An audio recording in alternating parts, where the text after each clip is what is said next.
আমাকে অনেকভাবে হেনস্থা করার চেষ্টা করেছে, নাম বলতে চাই না।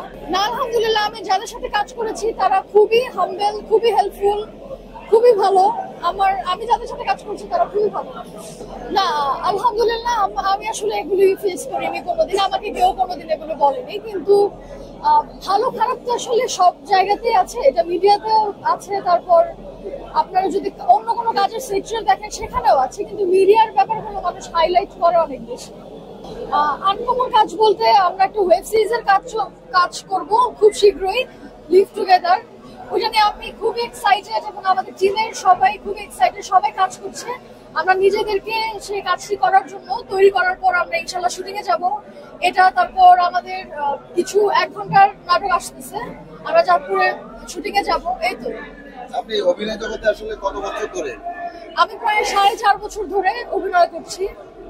শিশু শিল্পী হিসেবে কাজ করেছেন না সরাসরি লিড ক্যারেক্টারে কাজ করেছেন? আমি এই পর্যন্ত একটাও শিশু শিল্পী হিসেবে কাজ করিনি। আমি লিড ক্যারেক্টার গুলোতে কাজ করেছি। আমি যখন প্রথম কাজ করি, সন্দেহ ফিরোজ খানের পরিচালনা ছিল, সবাই হয়তো চেনেন ওনাকে। এখানে উনি তো আমাদের জনপ্রিয় নেতা এখানে। তো ওখানে আমার বয়স ছিল তখন। বড় পর্দায় যদি কোনো অফার আসে সেক্ষেত্রে আপনার কাজ করার ইচ্ছা আছে কিনা? অবশ্যই বড় পর্দায় কাজ করার ইচ্ছা তো আছে, কিন্তু আসলে নিজেকে তৈরি করতে চাই। আমি শিখছি, এখনো আরো শিখতে চাই, শিখে তারপর নিজেকে যোগ্য করে তারপর বড় পর্দায় কাজ করতে চাই। এই মুহূর্তে যদি কোনো অফার আসে সেক্ষেত্রে আপনি গ্রহণ করবেন কিনা?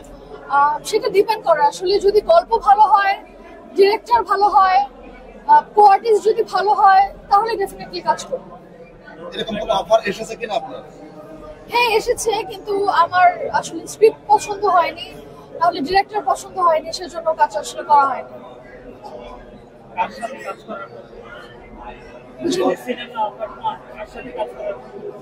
অনেক পরিচালক আছে, কার নাম বলবো, অনেকেই তো ভালো করছে। হিরো হিসাবে কাকে সিলেক্ট করবেন আপনার জীবনের প্রথম সিনেমা মুভিতে? যে কেউ হতে পারে, কো-আর্টিস্ট যে কেউ হতে পারে, কিন্তু সে অভিনয় কেমন করে সেটাই আসলে ডিপেন্ড করে। আসলে আমি আসলে এই প্রসঙ্গে কথা বলতেই চাই না। আসলে আমি আমার হোম ডিস্ট্রিক্ট গাজীপুর। হ্যাঁ পড়াশোনা গাজীপুরে। পড়াশোনা। ভবিষ্যৎ নিয়ে আপনার কোনো পরিকল্পনা আছে কিনা দেশের বাইরে? ভবিষ্যৎ নিয়ে পরিকল্পনা একটাই, আমি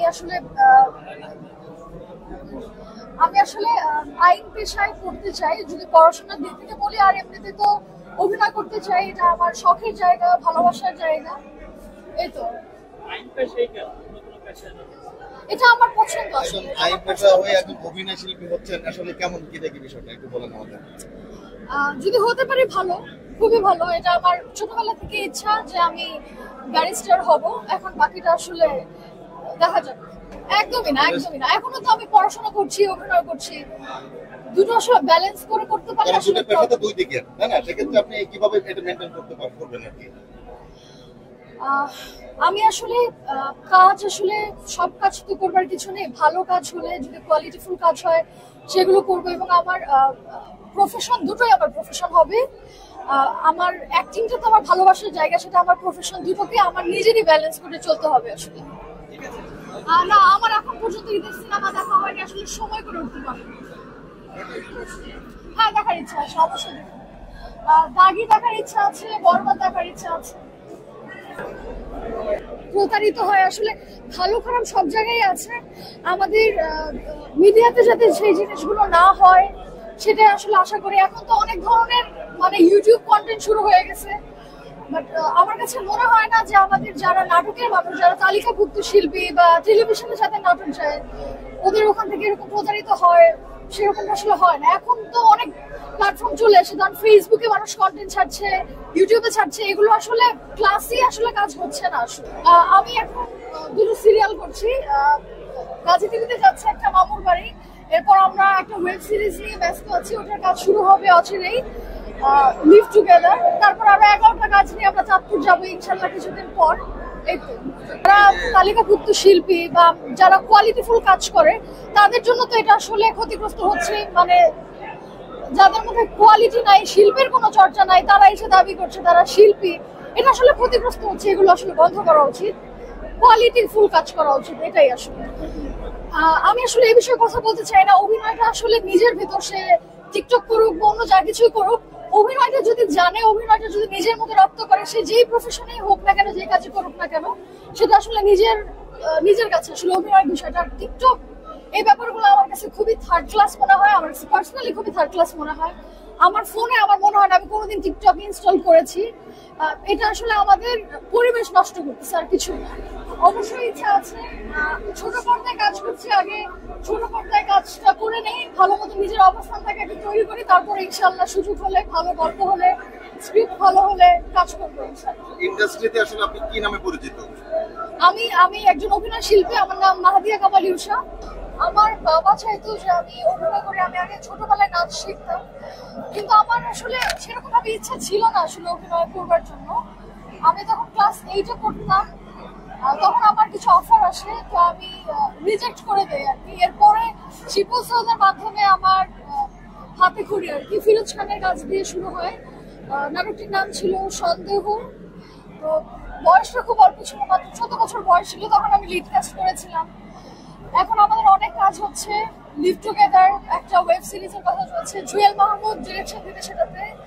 তারপর আমরা মামুর বাড়ি একটা হচ্ছে, এটা সিরিয়াল, গাজী টিভির সিরিয়াল, সেটা আমাদের চলছে। তারপর চ্যানেল 9-এ একটা সিরিয়ালের কথা চলছে আমাদের, দিলরুবা, সেটা অতি শীঘ্রই শুরু করব ইনশাল্লাহ। আপনার অভিনয় জীবনের শুরুর দিকে আর কি, প্রথম ক্যারিয়ারের জীবনে আপনার কোনো বাধার সম্মুখীন হতে হয়েছে কিনা?